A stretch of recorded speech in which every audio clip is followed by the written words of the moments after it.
So here's the deal. Yaki called me yesterday and said that the conference, which should have been operated or should have taken place June 2nd and 3rd, would not occur due to the corona situation. That's obvious.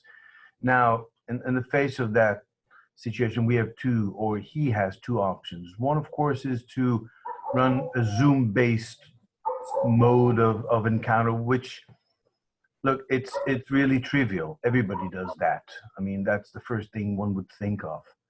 And then there's always the other way of thinking, okay, how do I take care of such a new, unexpected situation where we could invent something in the light of the difficulty? It's always that the hardship is the mother of all inventions, right? So the point is, how do I think of something new because of this dire strait? How do I come up with something I couldn't think of it before? And what he told me was really fascinating, because he said, listen, I want to do something which nobody did before. I want to run a narrative-based conference, obviously based on streaming, but think of 3 studios operating simultaneously in 3 locations in the world. They have to be spread all over, right? So one would be Israel, obviously, because that's what we are. The other one, which got me really excited about the idea, is that it has to be in Italy. There's something symbolic about the idea that it has to be, against all odds, in Italy. And I think that's crucial. And then the other one, as far as I'm concerned, could be anywhere. It doesn't really matter. Anywhere in the world. But the point is that the idea is to run 3 studios simultaneously and run them like a narrative-based show. Think of any program that you like that is based on a narrative, meaning not only on people who come up and give their talk, but on a more complex structure where you as a viewer is engaged to the extent you wish to be engaged in the story that this complex encounter offers you. So that studio in itself, operating under the available conditions, I think is what Yaki Dayan calls the call of the hour.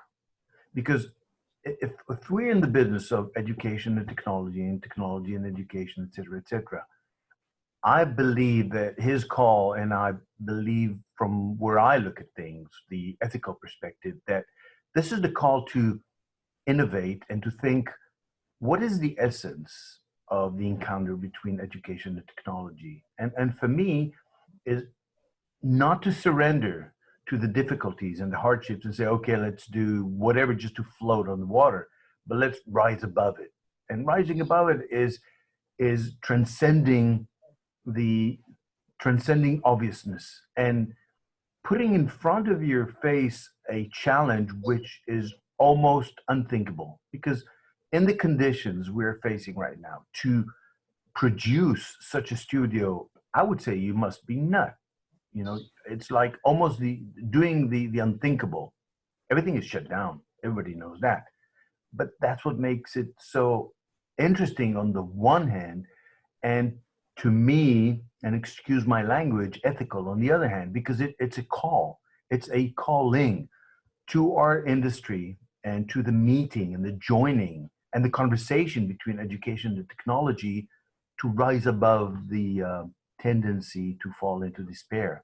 Do the unthinkable and show that technology indeed can overcome the difficulties of the material reality of our lives. And I think this is a strong message, both to the companies who run the people who will invent the next generation of ideas, and us, educators, people who work with the young generation.